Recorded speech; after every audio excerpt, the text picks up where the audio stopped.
But I think that's to answer your question. That's how is be good to work with, good to work for. Um, I think keeping a movie set. So after I shot The Last Ride, I said, now I know why Adam Sandler always works with the same people Hmm. because uh, it's like a sleepaway camp, sleepaway summer camp. You're trapped with these people for whether it's 2 weeks or 3 weeks or 2 days. It doesn't matter. You're stuck with these people, and if they're miserable, the whole thing's gonna suck. So there's as the lead actress for she's younger and hipper than me, and using the word hip apparently is old, but but I told her like we had a phone call, then she auditioned, then we had a Zoom call with her, me, and Rick.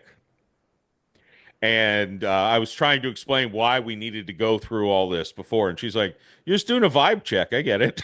And I'm like, "That's the word. That's what the young kids are saying. A Just doing a vibe vibe check. check." But it is absolutely necessary, I feel like, because in an indie film, the other thing that's funny is I remember Jack talking to me at Haunted Happy Hour, where I enjoyed those stouts while we were filming. There you go. Little And he different than the sip of whiskey you're having there. Yeah, yeah. Yeah, my ice is melting. I've been talking for so long.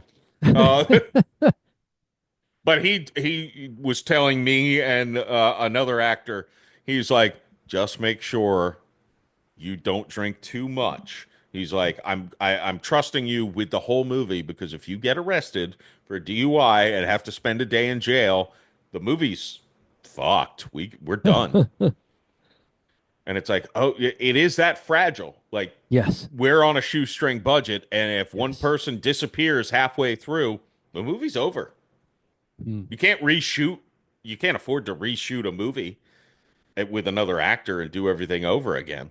So Yeah. it's like, Just CGI them in at the end. That's not going to work. yeah, well, yeah, you don't have the budget for that either. So Less that's, margin for error. So, yeah, there's less margin for error. So you do need to vet your people because you can't. We do have. I don't want to specify what it is because we've talked about doing a contest when the last ride comes out, where people, okay. if they spot an error in continuity, they get a prize. Huh. But it was a very simple thing that we realized. Oops, somebody. Well, yeah, I'll be vague. It's just a simple mistake, and nobody noticed it, and nobody will notice it watching the movie unless they watch it and really are looking for it. Okay.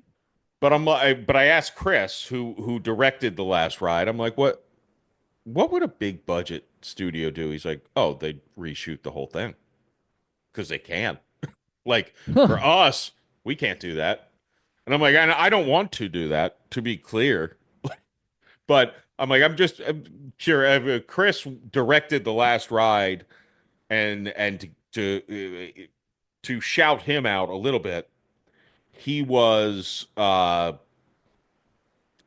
he's now editing the last ride. And Okay. before we filmed, he told me he's like, you should direct Thanksgiving again.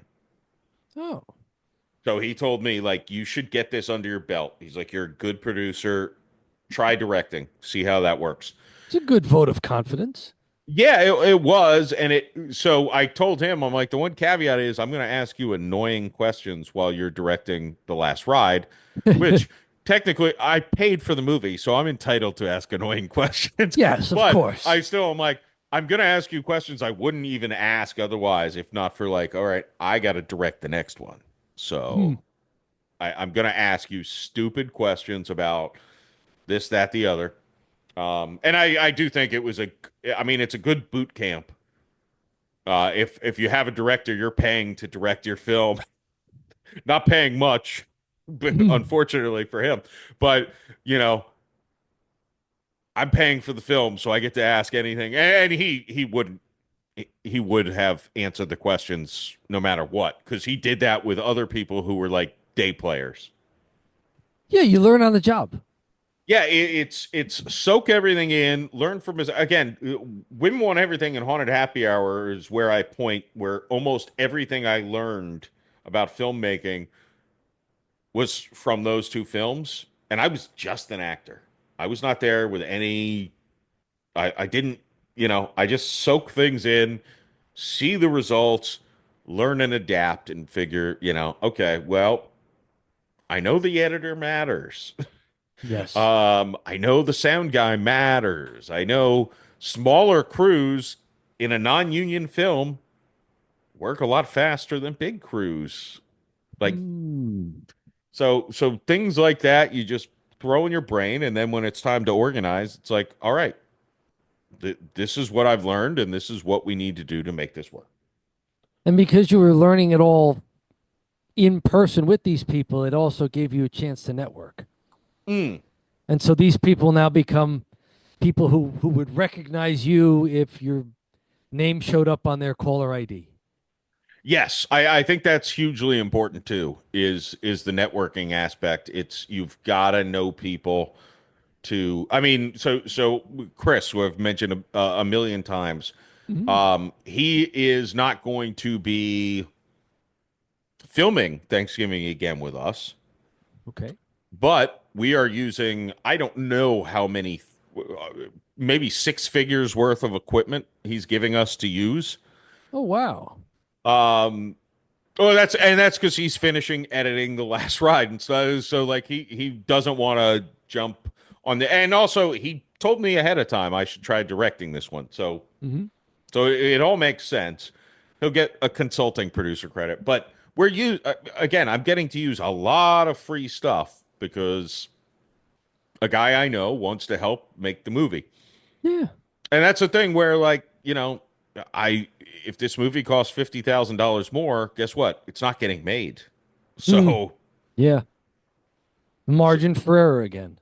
exactly, you need to know people, and also again, I think it's important and probably helps with compatibility and meshing quickly if you know the actors. Several of the actors in this movie are actors who were in Haunted Happy Hour or The Last Ride, and they're coming Mm. back for this because I know how we work together. I'm not the lead of this movie. But So you're there a that's lot and you're the director, so I'm the you're a lead in director. another. So I Yes. am leading the movie, but I'm not Yeah. the lead actor. I'm like Yes. third on the Okay. list. And I'm basically playing myself. So so Very good. And so that probably works because your attention will be diverted as director. oh, right. I don't need to this is the one movie where I'm like this I always need someone behind the camera directing me. But this movie not so much. There Just you go. if I do something that doesn't work visually, you can tell me, but acting wise, I'm not worried about playing the character's name is Jeffrey even. Just to I Good. made that choice just to keep it like, I So don't when need to someone says Jeff, you don't have to remember, oh, wait, is that my name? yeah. Yeah. Yeah. Yeah. No. I'm like this is going to make things easier on me and also on the cast probably. Yes. Um I used to joke about that. Tony Danza, he would always play characters named Tony. it's it In Taxi, he was Tony Bantha. Then he yeah, moved yeah, on to yeah. Who's the Boss. He was Tony Maselli. It's like they're making it easy on this guy. Yeah, it is tough to learn to respond to a different name. To a different name, yeah. Yeah, and Now it then helped that he was always playing an Italian boxer. So, yeah, he was typecast, which I'm okay with being typecast. I'm sure. typecasting myself in my movies. Uh, um, Very Dominic, good. Hmm. I never got to the hypothetical. I don't know if you Go want for it. it. You already said this is going to be a two-parter, so go for the hypothetical. All right. So my father, another family reference, Okay. and my mom were in Europe, and they were Okay. talking about walking through. I don't remember where it was, the Vatican or France. I should probably have paid more attention. But my dad was like, there was a homeless guy sitting there, and I dug through my pockets and really wanted to give him money. Like he's like, I felt like this was like a monumental moment, but I didn't have anything to give him. And he's like, I really wish I had. And I'm like, well, little did you know that was actually God.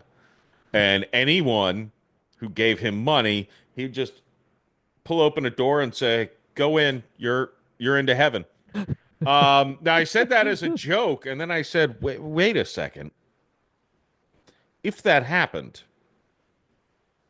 and you encountered God, who said, "Walk through the door. You're in heaven," would you do it? I'm like, I feel like from what I know about Christianity, you should just walk through the door, no questions asked. You've accomplished what you want. But I'm like, I wouldn't do it.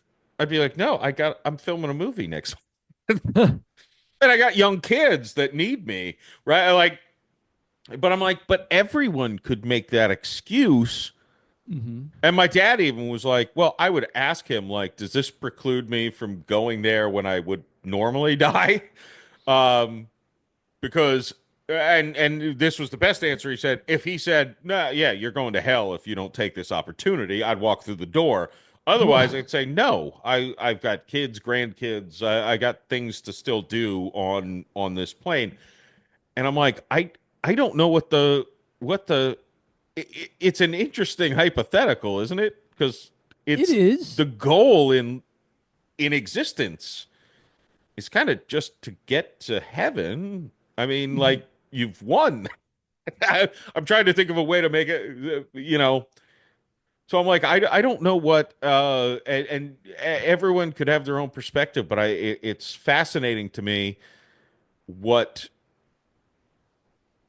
I would tell you, I wouldn't do it, and I would beat myself up every day, being like, oh no, I had my chance, and I'm never going to get back. Someone like my parents, they probably have more of a, yeah, it's going to happen when I die naturally anyways. Like I'm not going to do anything that sends me not to heaven. But Okay. it is, I mean, it's an interesting hypothetical, isn't it? It is. It's intriguing because the offer is kind of weird from a Christian perspective. Like the way Christianity just is. It's not like, oh, there's this one take it or leave it moment Right. and you just go for it. It's also not that you're supposed to be actively looking for ways out of your human existence. Right. So that's not basically that's not a question that God would ever pose to you. No, I don't think so because even when I was saying it now, I'm like it kind of sounds like a suicide, which It sounds weird as well. yeah, Now, while God wouldn't pose that to you, that doesn't mean that you may not be confronted with a situation like that, where something difficult and challenging is ahead of you, and there's an enormous risk to it. And you go, and this is what all of the people who were killed for their faith went through.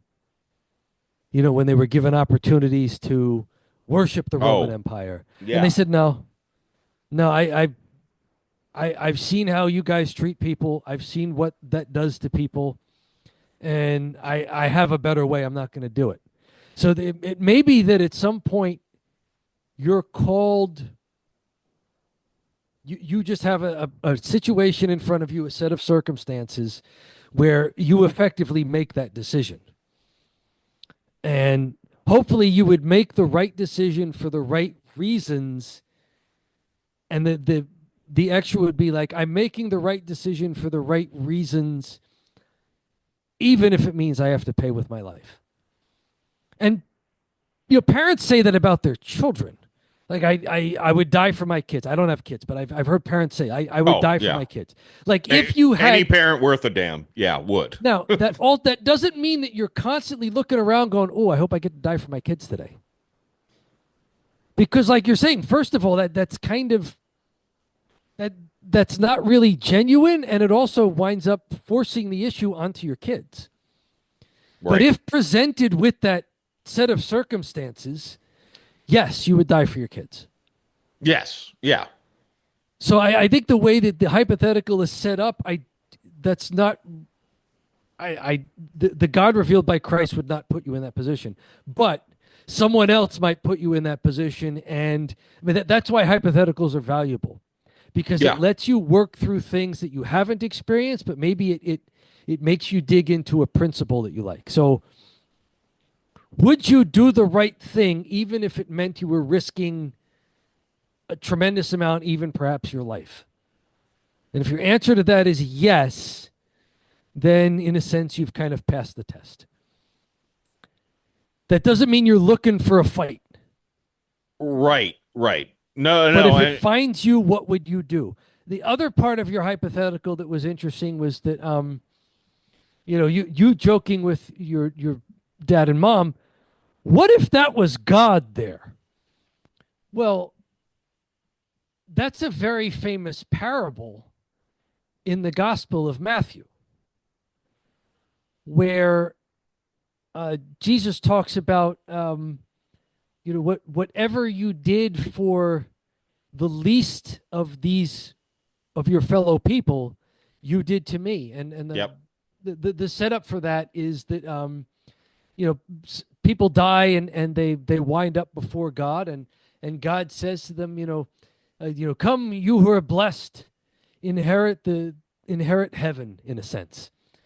Because when I was hungry, you gave me food. And when I was thirsty, you gave me drink. And when I was naked, you gave me clothing.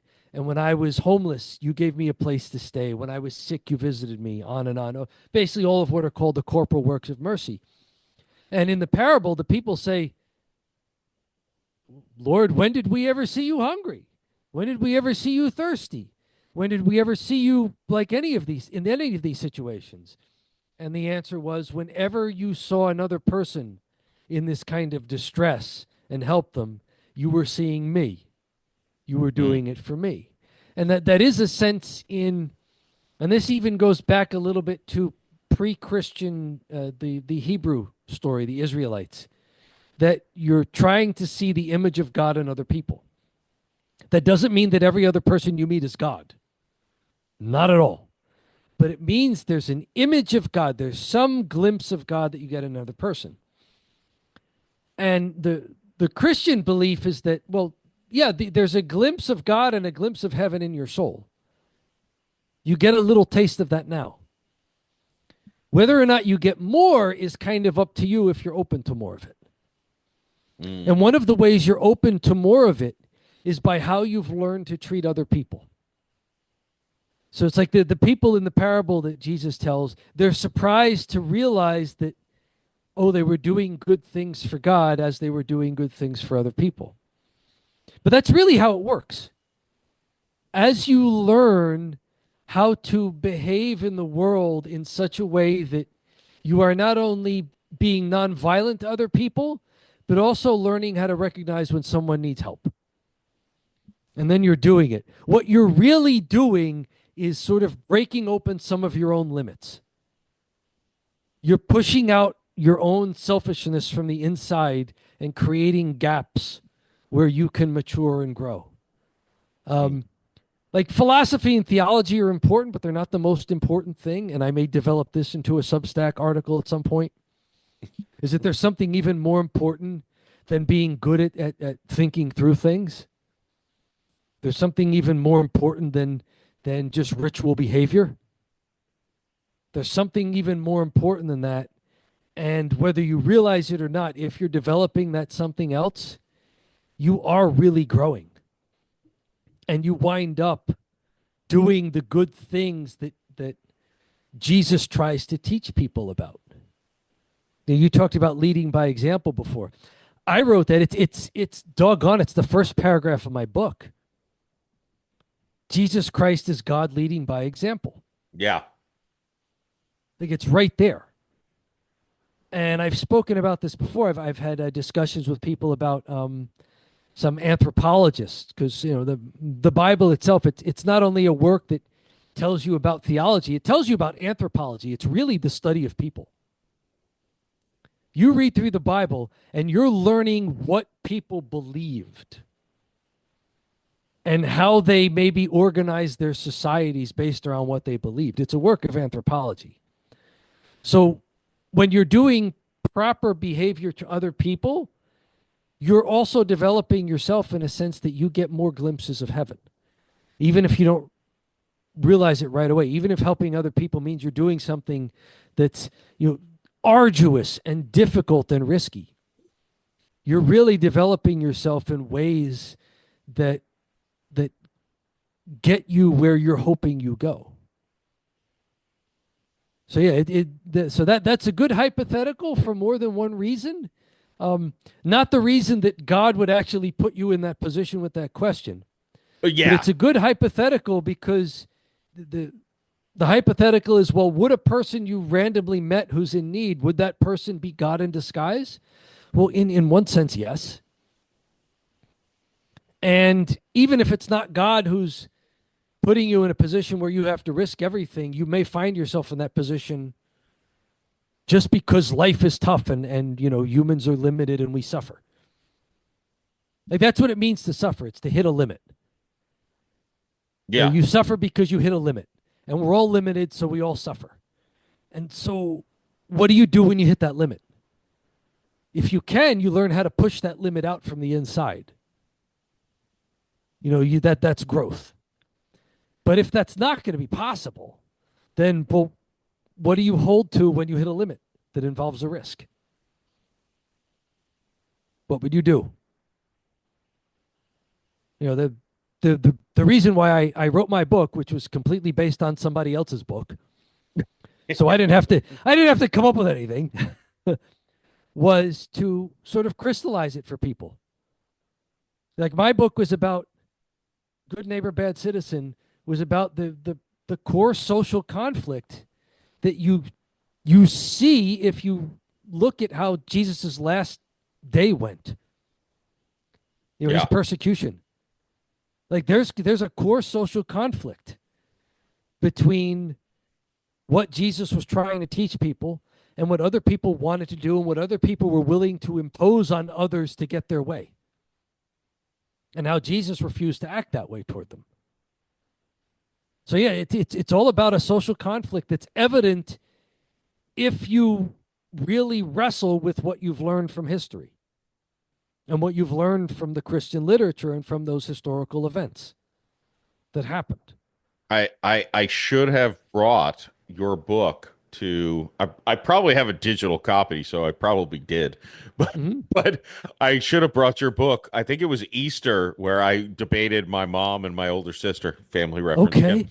Okay. We've had like three family get-togethers in the last month, which is not rare, but three times in a month. Mother's Day, Easter, and not that's not in order. Holy Easter, Week was late. Mother's Yes. Day, So Dad's birthday.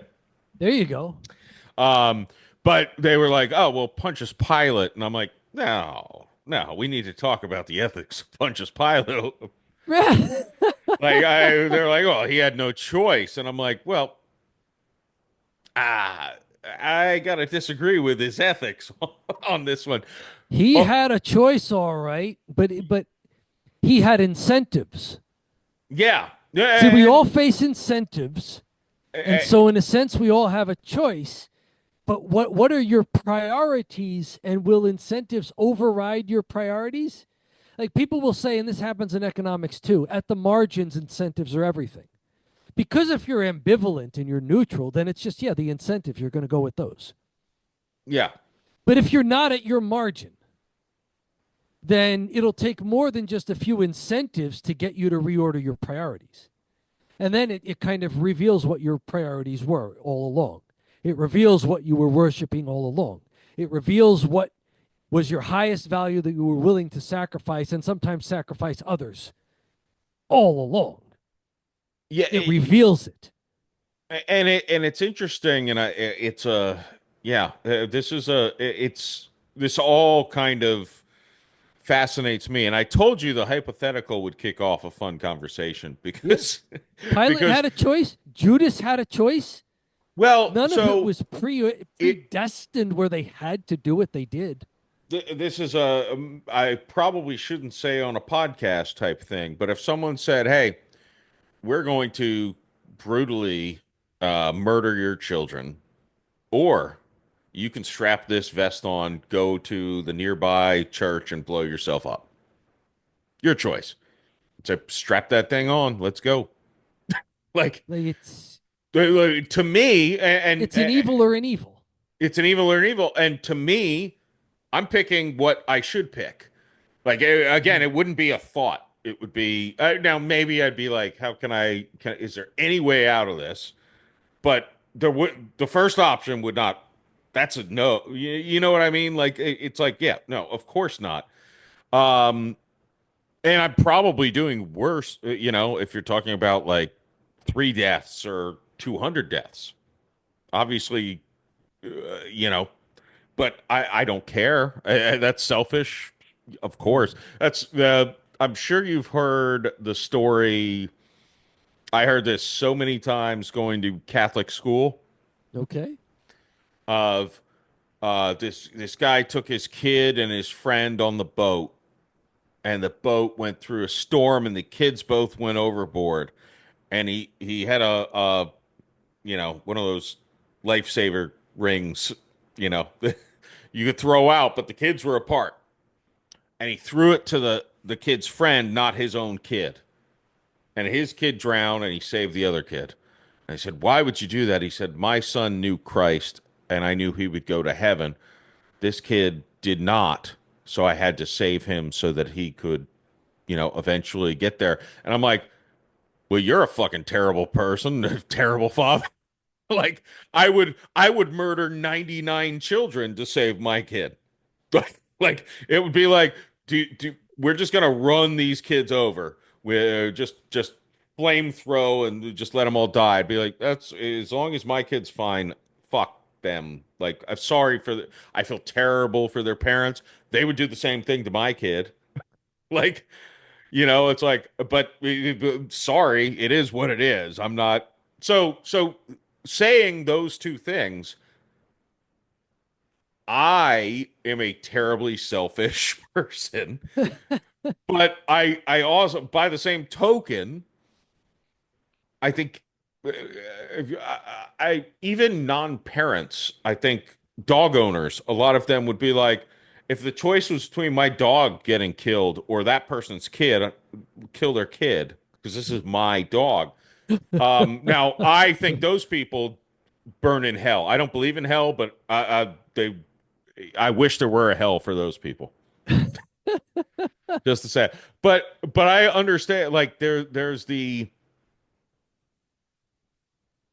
I don't know. I don't know. It's like I feel like a terrible person giving those two examples of if it's like death to your kids or death to other kids. I'd say I don't care how many other kids have to die to save mine. And part of that, in fairness, it might be a biological thing. So maybe I Oh, shouldn't sure. put so much ethic onto it. Like it maybe is just like that's of course. Like Sure, sure. Yes, it's your genes. Your genes want to propagate. Your genes want to survive into the next iteration.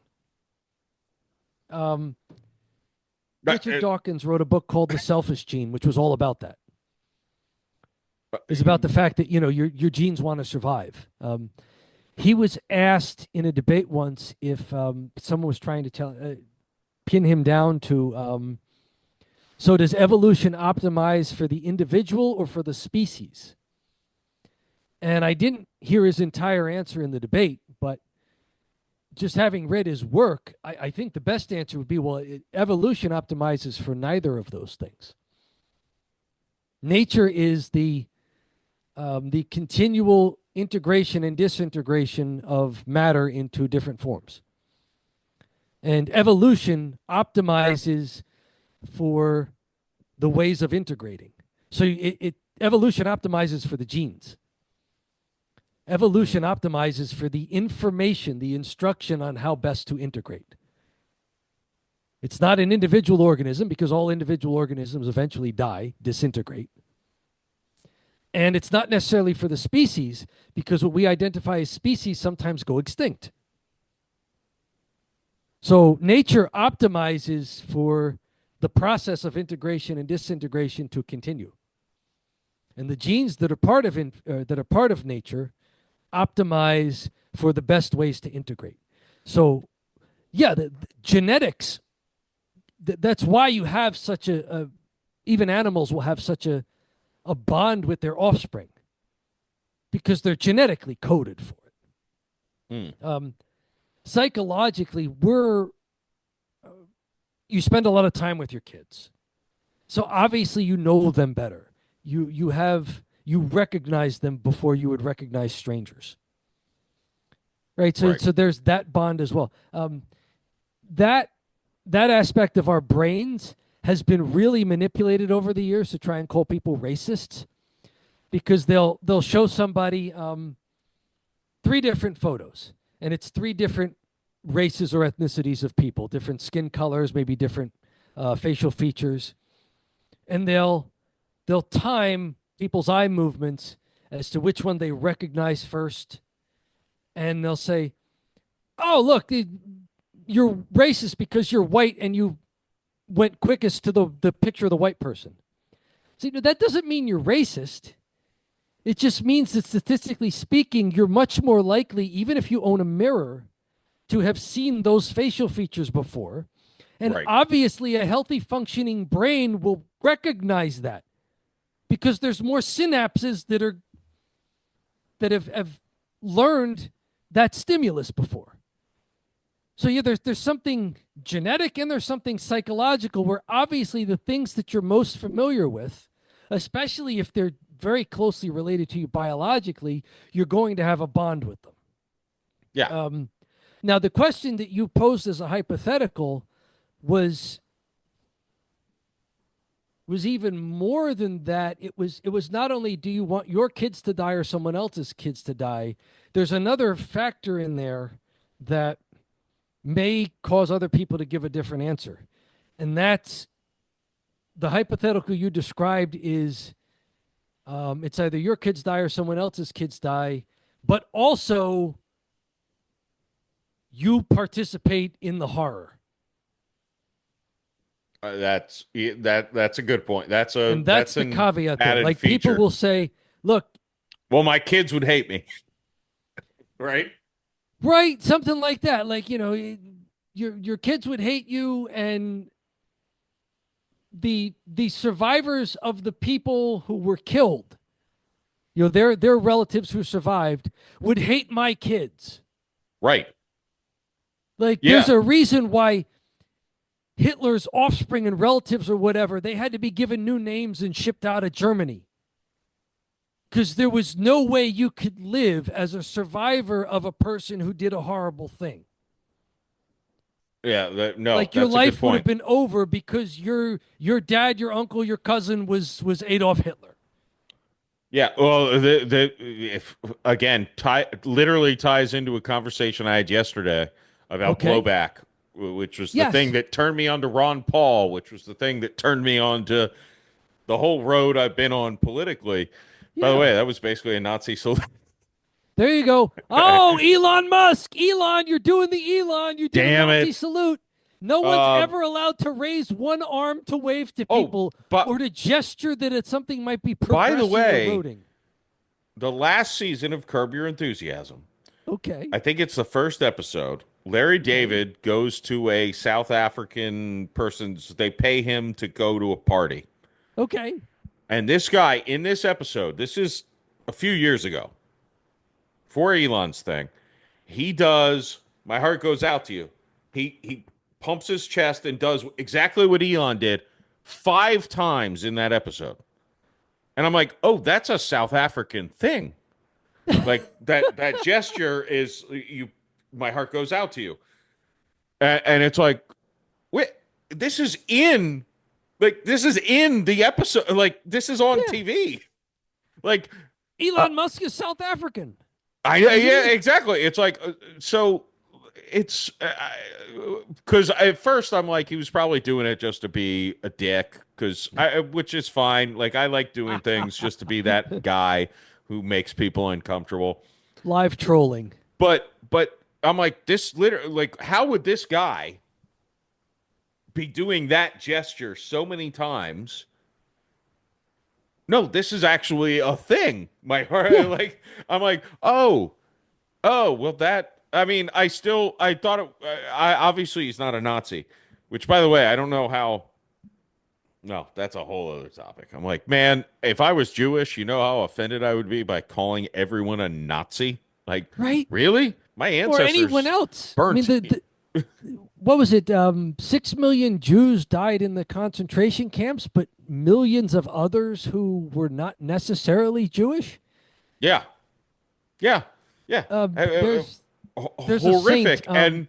And you're comparing somebody to him because he wants to cut government programs. Right, yeah, cut out like government waste.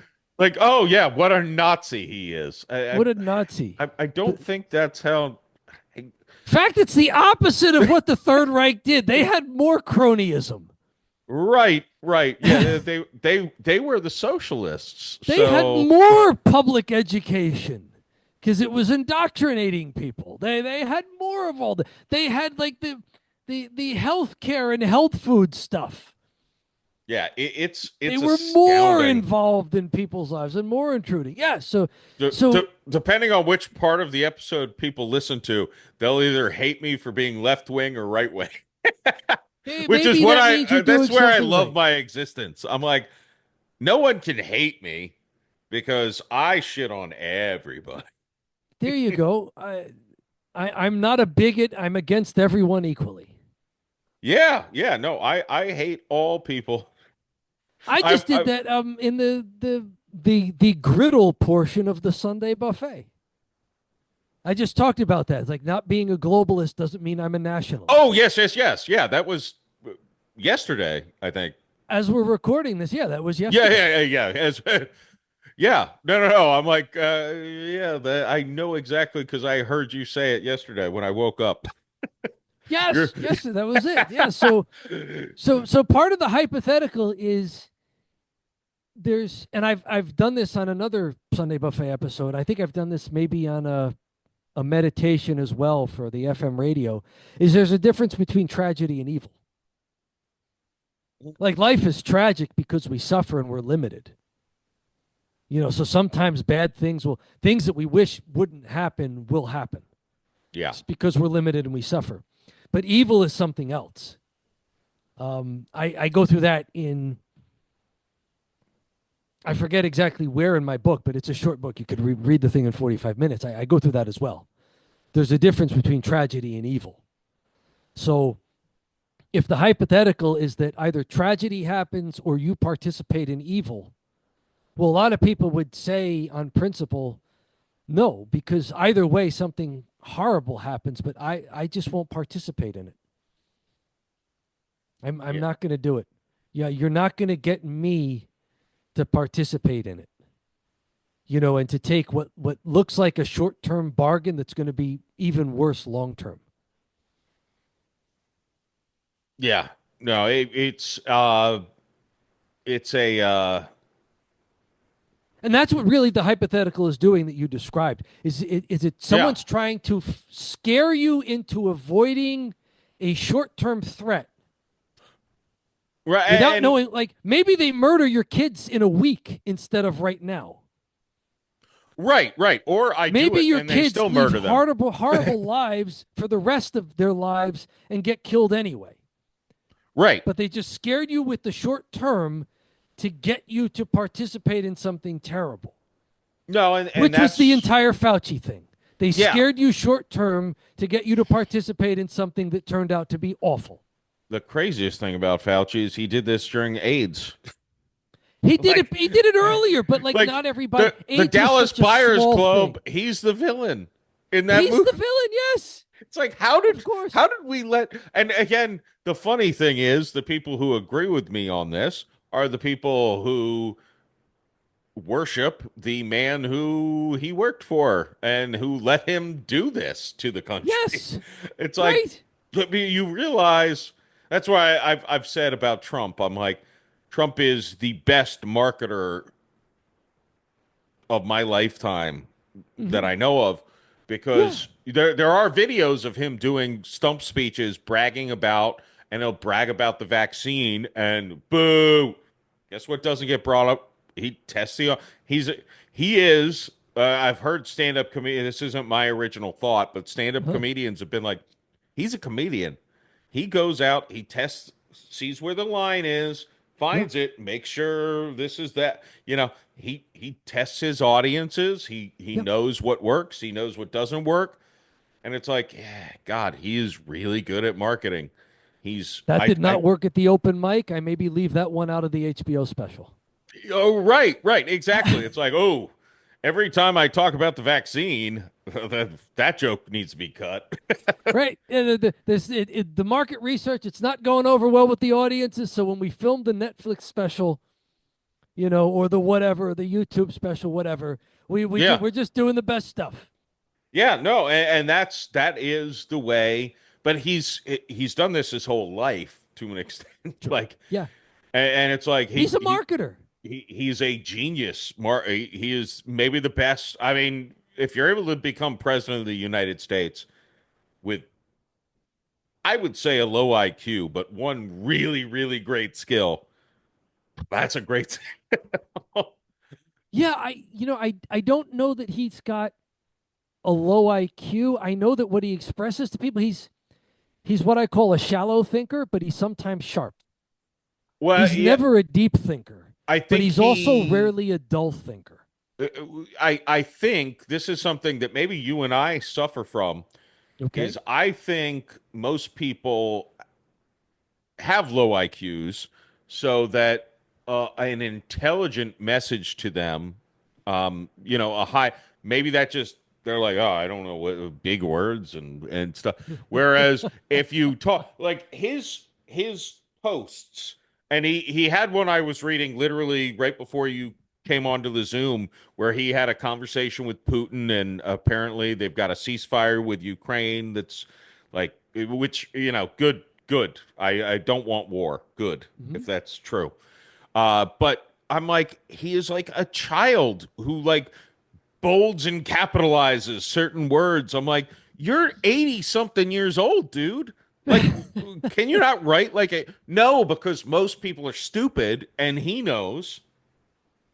And I think it's him. I don't even think it's his team. I think he's better than a team would be. I give him credit and respect him for just his marketing, just tweeting or posting whatever the hell it is, like you're an angry 5 year old.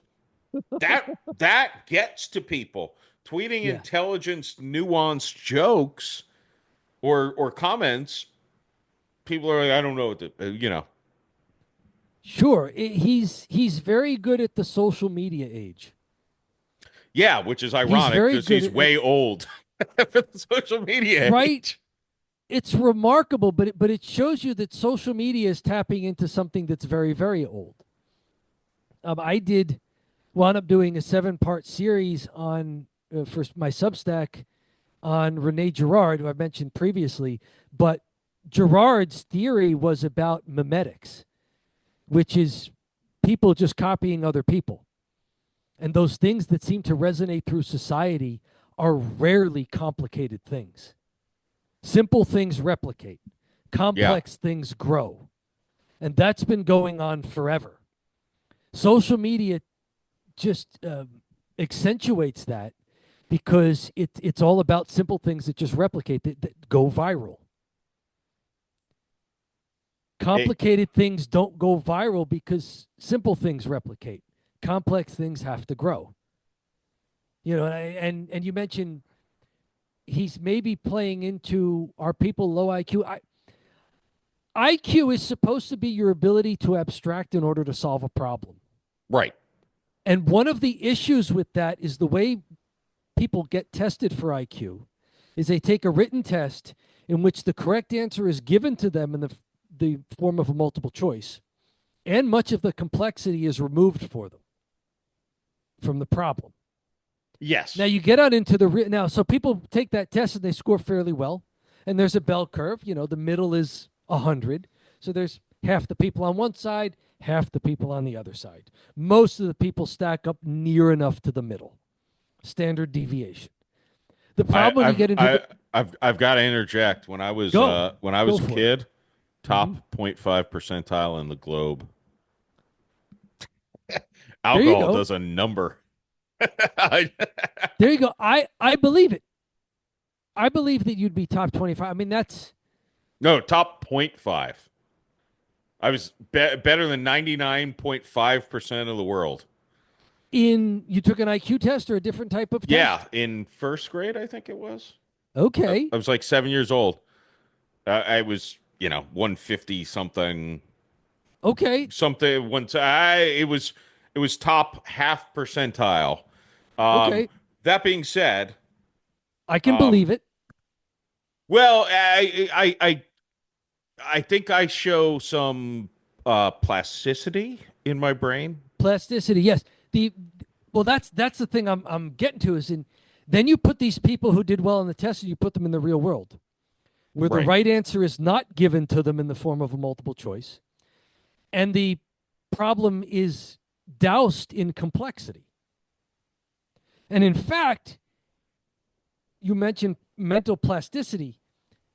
IQ matters most in the real world when the right answer is explicitly not given to you in the form of a multiple choice. When what you have to do is not something that's already staring at you in the face that you've done before.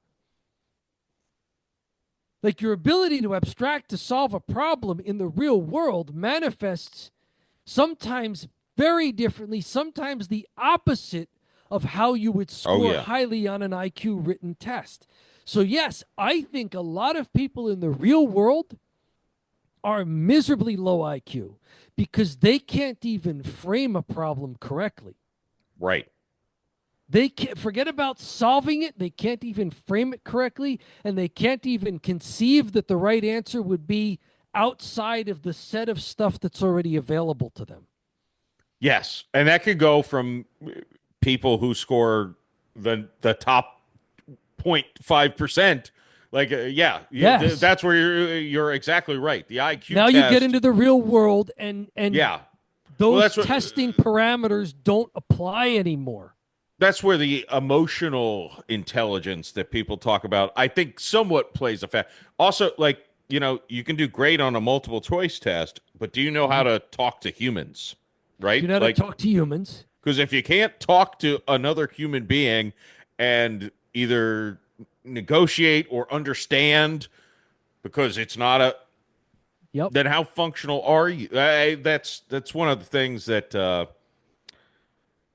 I think it's a terrible TV show, but The Big Bang Theory and Sheldon Cooper. I mean, Uh-huh. it's a fun popcorn watch. I'm not, Sure. but it's like, yeah, that guy might have the highest IQ on the planet. He's an idiot. He can't function in the real world without people helping him. Um, Yeah, and that's not a genius to me. If you can't talk to a woman, you're not a genius. If you can't drive a car because you're not a genius. Like, mhm, you have to be able to. There's a combination of. I always said a combination of book smarts and street smarts. mhm. Like, the genius gets the high GPA and you know gets is socially accepted. Like, there's a combination, and I'm not saying high school. That was a thing I used to say in high school. It's like Mhm. I had, like, the 10th highest GPA and the fourth highest SAT score, and it's like I'm smarter than all those people Right. ahead of me because they're nerds and I'm Yeah. not. So Um, the Except for genius. one of them. My friend Corbin got higher than me on the SAT. I'll shout him There you out. go. His Well, GPA was way congratulations, lower than Corbin. mine, though. The idea of a genius is that it's someone who's so exceptional that they can do something new. Like they can come up with something that others haven't come up with, Yeah. and or everybody's trying to come up with it, but they get to it faster. You know what? But that doesn't necessarily mean you're well rounded. Uh, Like the uh, fact that the yeah. thing about being human is there's so many different avenues where we can excel socially, mechanically, physically, athletically. Um, Being a good listener, I mean, the big five personality traits break up into two halves, and even those can be differentiated even a little more. Um, the other problem is sometimes being exceptional at one thing becomes a hindrance because you're not as good at the other thing, or it crowds out other things. Yeah. This is the people versus ideas problem. If you're very good at ideas, sometimes you're bad with people because people get in the way of ideas, and ideas get in the way of people. And if you're really, really social, sometimes you struggle with abstract things because people aren't abstractions, at least not if you're really good at dealing with them. If you make people abstractions where you turn people into ideas, or you turn ideas just into little people things, little pets, then you're not excelling in that other area. So being well-rounded is a different skill set and a different orientation entirely than simply being exceptional at one or two things or a few things. So yeah, there are people who are exceptional. They genuinely are geniuses, but that doesn't mean they don't struggle with other skills and other abilities. Right. Well, And that's why like the I was saying Sheldon with Trump. character is actually a really good character to portray because it lets you see that someone who's exceptional is not exceptional at everything. Uh, Dom, I need a 2 minute timeout, or I'm going to piss myself. There Uh, you go. You can edit that out of whatever part so of the thing this will be. so So I'm not surprised at all that you scored highly on these intellectual tests as a kid and have retained a lot of it. Um, I'm also not surprised, and in fact, I'm very happy for you and delighted that you didn't take that test and then order your entire life around. Okay, I did well at this one thing, so I'm going to ignore every other aspect of being a human right. and neglect my other personality traits, neglect social development, neglect even other real world skills to develop. So I am surprised in neither way that you were able to do though, that you have those skills and that you also didn't become tunnel vision about No. something that you were good at even at a young age. Yeah, that's my favorite quality about myself is There you not go. and I'll say this too. This is something I've said, and it doesn't relate. And again, this is why I could not be a celebrity because I would get people killed. But I've talked to uh so many people about I'm like how the question generally is how can you work while you're drunk? And I'm like, it's very easy. My brain is going all over the place all the time. Mhm. When I drink, I don't have the capacity to go every which direction.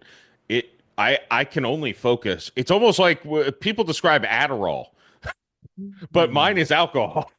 Like There you go. I tie half my brain. I tie my arm around my back. And guess what? That means I can be really good at one thing. If I need to focus on writing, well, then guess what?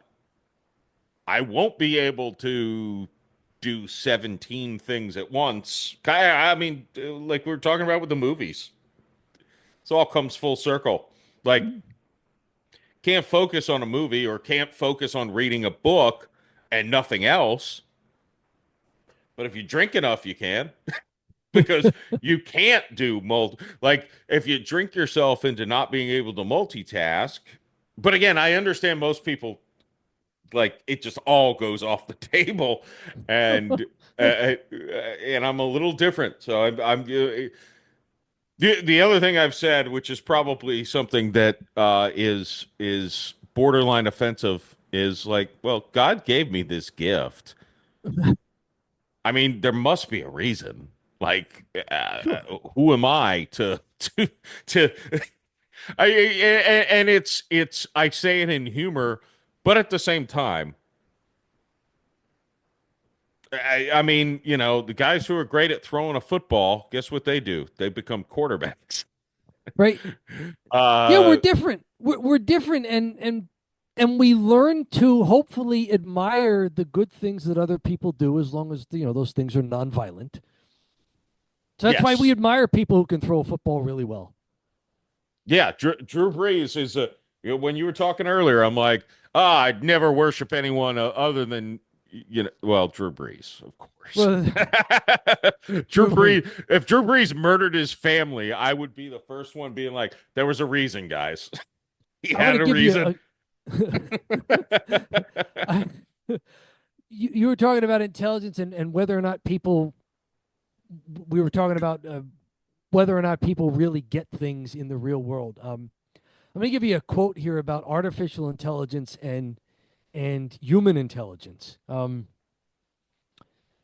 If AI were really intelligent, it would be able to open its own doors and step outside of it.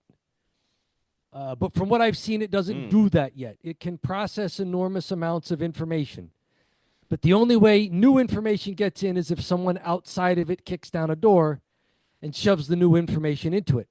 And yeah. that's not really intelligence. And the problem I've observed is that most people can't tell the difference.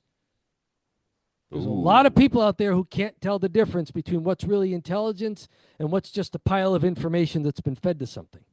Was did you write that? That was from the first time I was on your podcast. Yeah. Oh, really? Yes. I'm like, that is. I'm like, it sounds. Part of me is like, it sounds familiar, but Yeah. it's so smart. I can't assume. The problem is most people can't tell. Like we discussed this like a year and a half ago. That yeah, Yeah, in the real world, a lot of it's with AI and with intelligence being told to people. It's just your ability to process a bunch of information in front of you. Good test takers, yeah. right? Regurgitating. Book smart Orderliness instead is of not street smart. intelligence. What were you saying? Book smart versus street smart? Yeah, yeah, yeah, yeah, yeah. The Yeah, the book smart kids are the kids, who can't tie their own shoes, but they can right. They could pass an process exam. information, right? They could process information, but they may have trouble, I don't know, engaging with the shoelace and actually getting their hands to work in a coordinated way. Yeah, You yeah. know, They like, they they could describe how to fix a car. They just couldn't do it. I can't yeah, but do they it. may not I have the can't do motor either. skills, right? Yeah, but I can't do either. I'm with you. Like, yeah, but like being able to think through something versus being able to have the motor skills to do it is a different skill. But especially with intelligence, I mean, the way most people learn, because most people go to either government schools or government model schools, private schools that are based on the government model, is you learn that orderliness is the replacement for intelligence. But orderliness really isn't intelligence. Um, what's even worse than that is if you think that orderliness is a replacement for virtue, because orderliness is definitely not virtue. And that's the next step that a lot of people do is they think orderliness means you're a good person. Or if you're not good at orderliness, there's something bad about you. There's a quote. I'm trying to. I'm not going to get it right, and I'm not going to be able to attribute it. But Okay. everyone should Google or But you'll DuckDuckGo. describe it well enough that we'll know what you're talking about. The quote that I remember was universities hate geniuses the same way churches hate saints, or where did priests? Ah, Why am I blanking? But universities hate geniuses the same way that not convents. That's where nuns live, right? yeah. Where do priests live? Uh, Why am I blanking? rectories, Rectories, monasteries. yeah. Okay. Rectories hate saints. So basically, like, the professor doesn't want a genius in their class. The same way, No. uh, uh, It disrupts the syllabus. yeah, the It same disrupts way the order. a regular priest doesn't want a saint to come in and be like, oh no, he's better than all of us. Like, we're all a Yeah, little and it doesn't selfish. fit it doesn't fit our syllabus. Yeah, it doesn't work in the system we have established. Yeah, it doesn't work for the orderliness, in trying to get it so that everybody just is orderly. I say this about Christianity and about churches, about organized Christianity. There's of course an importance to it that people are religious by nature. We're all look at social media. Everybody has things they believe about humanity and about purpose, and everybody is looking for other people who Yeah, at least community is agree with them important. enough. Right? Community is super important. It's super important. So we find that, but there's like there should be something in Christianity that attracts every type of person, including people who are extremely orderly. The problem is if you have some sort of weakness and you get into the church will help you correct that unless your pathology is orderliness. If you are Mm. pathologically orderly, you will be celebrated for it. And that's a problem. That's a real problem because the model Jesus gave us was not pathological orderliness. It's the same problem that universities have. Like if universities are where people go to explore new things and to try out new ideas, if they're pathologically orderly, then they don't have that mission anymore. Right. Now they're just trying to get people to comply. That's the problem with modern medicine. Yes. The incentives in the modern medical system in the US are not designed for patient health. They're designed to make everybody sick but manageable and to convince people that sick but manageable is the same as healthy. Or in fact, it's better than healthy. Because I'm on a prescription, because I'm on a regimen, because someone else is designing it for me, and because somebody developed this thing and all I have to do is take it and stick to it, and I'm even better than healthy. All of the incentives are for people to be sick but manageable and to convince them that sick but manageable is the same as healthy or Yeah. even better than healthy. Yeah. No, I, And I, that's pathological orderliness. Because if you're not sick and you don't go to the doctor, it's like, what do you mean you don't go to the doctor? What do you mean you don't get sick? How do you know what's wrong with you? Well, maybe there's not a lot that's wrong with me. Oh no, you got to find out what's wrong with you. Well, I mean, if I get a little sick or tired here and there, I have ways of improving my nutrition, improving my rest, and I'm fine. They, oh no. You need to know exactly what's wrong with you so that you can get a prescription yes. Yeah, or it's you not can so go you for a can procedure. exercise more, it's so you can get a drug. So you can get a drug, right?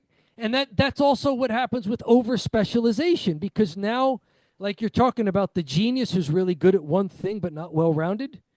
Too much of the healthcare system, the medical system, it's designed for that.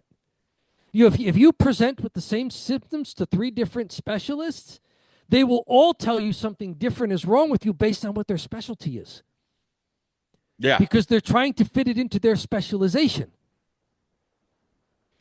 Well, I'm extra tired, I'm exhausted, and my skin is getting dry. A dermatologist will tell you one thing. Maybe an endocrinologist will tell you another thing. An oncologist will tell you we need to test you. You may have cancer. Everybody's specialization will give you a different answer because they just learned their specialization. They don't realize that your specialization exists to better serve a more well rounded understanding of the whole person. It doesn't exist to exalt that specialization. Yeah, And it's well, but the whole medical system is so corrupted. The yes. two examples I was screaming about recently. My mom's like, "You should go get a physical," and I'm like, "I would like to get a blood panel." Hmm. But the way they do it, you have to go to the doctor, then you have to go to get a blood panel, and then you have to make another appointment. It should be a one thing. I Right. go get a blood panel. If there's something wrong, they call me and schedule a second. That's it. It's Yep. simple, right? Yep. Can't find that anywhere. Nope. It's like you have to come in before we can send. Well, no, I don't care. I don't need to socialize with the doctor and have him ask a bunch of insane questions that are always going to be focused on the fact that I drink too much. Right. I had the last doctor I went to. I have not gone to a primary care physician since then. I said I've got a pain in my upper rib cage right here. Hmm. And I'm like, the more I'm researching, it's got to be my pancreas or my spleen. And he's like, well, yeah, no, but let's talk about your alcohol consumption. And I'm like, but my liver's not where this thing is. Like, it hurts me all Hmm. the time. And he ended up sending me after blood work, or even before blood work. It was like both. He sent me for a full body ultrasound. Okay.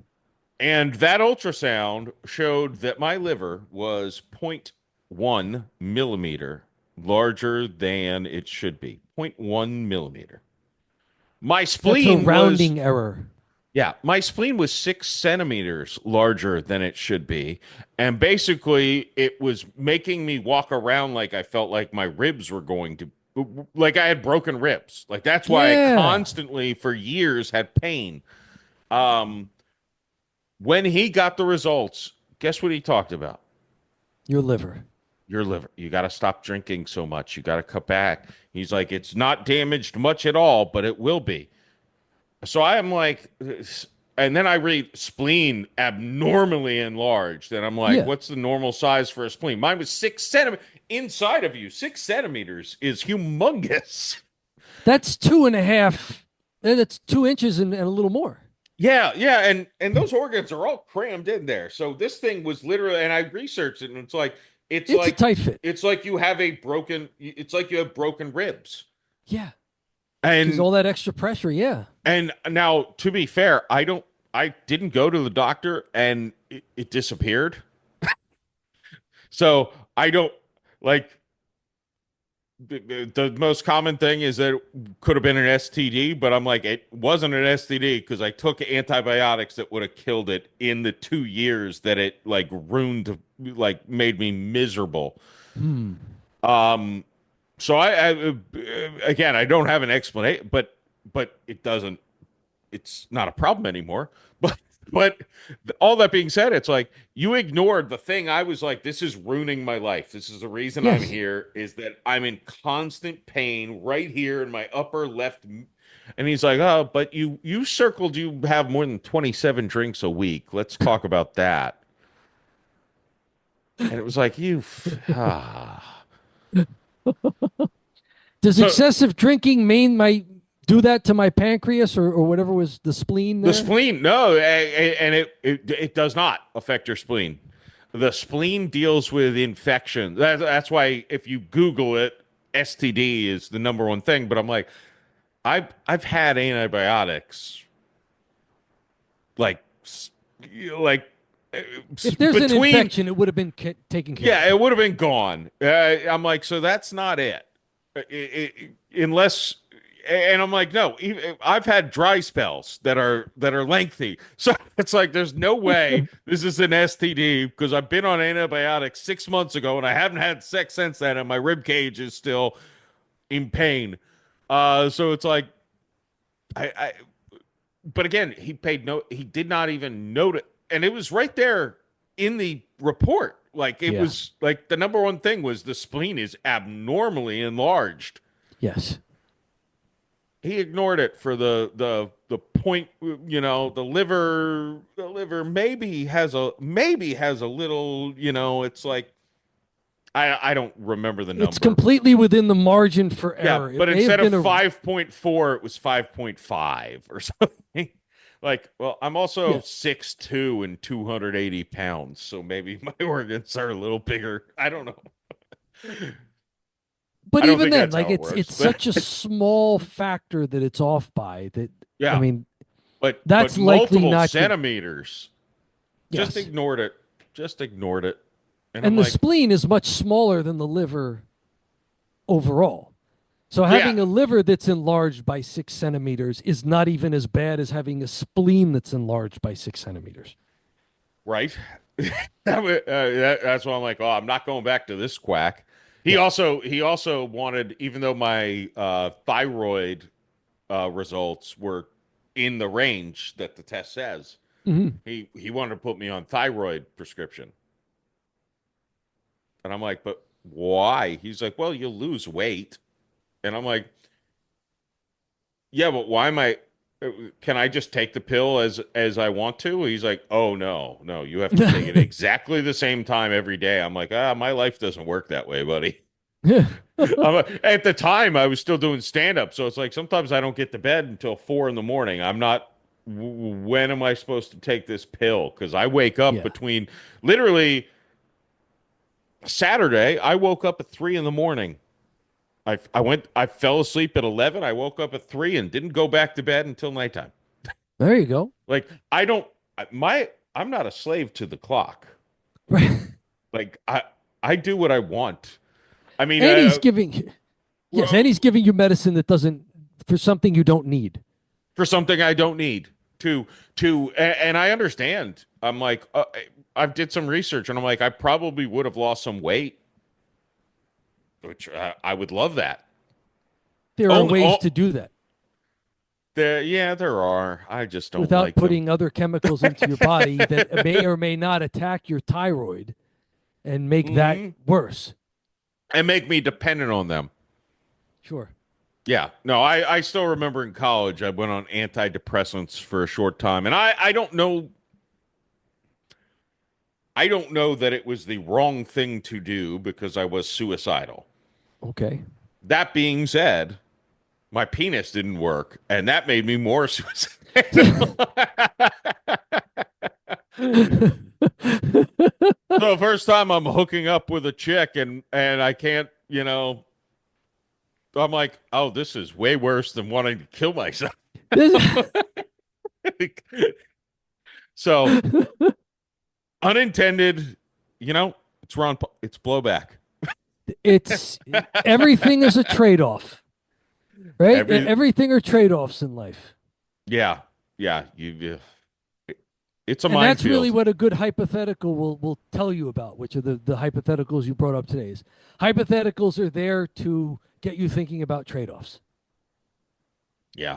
in Well, addition, among other things. But yeah, trade-offs are there. So that's why I love conspiracy theories and hypotheticals most of the time because I feel like it's brain exercise to walk through. Like I'll talk about the flat Earth till the sun sets over the globe, but where the globe rotates and you can't see that. Whatever. But I don't remember a lot of science, but it's fun to talk about because it's like, well, who benefits? Why? To me, I'm like, it's the same as someone doing an exercise where they shove those oversized tires. Like, when are you going to ever have to do that? Never, of course. You're working your muscles. yes. The same thing with like, Yep. talk about a conspiracy, talk about a hypothetical. It flexes your brain muscles. Yep. We already do that. I mean, most of the things you worry about never happen. Ugh, Most of the for scenarios people sure. create in their heads never happen, No, no. right? Or at least not the way you thought they would. No, well, I did find at a young age when I started drinking. So I did used to have problems with I would go on a date with a girl and not be able to make a move. Mhm. And they took that as I wasn't interested. Reasonable. I'd get drunk and I'd have the confidence to make a move. Okay. And guess what? that oh yeah, that's what was right. But I mean, this goes back to another round, 0.05 blood alcohol level. Just Right. just take a shot, take a shot. Not Hmm. a shot of alcohol. Take a shot. Take a shot at life. Yeah. Anything that can reduce some of the complexity can help you act. Yeah, right. Yeah, I think that's my life story with alcohol, and hopefully I don't die of liver sclerosis like tomorrow. That would There be you go. Very terrible. good. I mean, I don't look jaundiced to it. No, you look like Commander Riker. I mean, he got really fat after. Sorry. Well, So yes, I do bear some resemblance. Uh, Dominic, see, we did a full Rogan. We did Rogan length. we almost did a Rogan length. Yeah. Yeah. So and I'll probably Break chop it this up. into however many you like. It's your show, man. It was a fun conversation, no matter how much of it ever gets out to the world. Oh, it'll all get out. It just might be multiple episodes. I feel like telling the audience where to find you is kind of wasteful at the end of a 3.5 hour podcast, but maybe If I'll you need splice it, this into the end of all the other episodes. hey, if you have it in the show notes, yeah, find me Good Neighbor, Bad Citizen. I'm on Substack where I write weekly. I also podcast weekly, and I do a Friday meditation weekly for premium subscribers. You can also get links to my book there, which you can find same title, Good Neighbor, Bad Citizen, on Amazon, on Barnes and Noble, and on Lulu. Um, and of course, I welcome conversations. So if you find me on Substack, hey, hit me up with a comment or a reaction or something. If you've read the book and you want to help others find it, leave a review on the platform where you purchased it. It's all on demand publishing. And yeah, I mean, don't be a stranger. I am not a celebrity and don't want to be and never want to act like that either. No, yeah, I like the peer aspect of it. I'm against celebrity culture, and that includes anybody who thinks that, oh, if you write a book and you do a podcast, then you must be different than a normal person. I mean, I'm different from a normal person, but not because I wrote something and do a only in the podcast. good ways. Right, thank you. Dominic, the fact that we can go this long, and I'm like, man, we could talk for another 4 hours. Um, well, after I'm done shooting the movie, we'll have to do this more often if you're up for it, because There it's you like, go. Very good. if we could And do on that note, go an back hour into every the couple months. archives. Go back into the archives of the Jeff Macolino podcast. So that's another place to find me. Yeah, yeah, no, there's some good stuff there, I assume. I I think so too. All right. I'm not going to do an outro for this episode, so boom, it's over.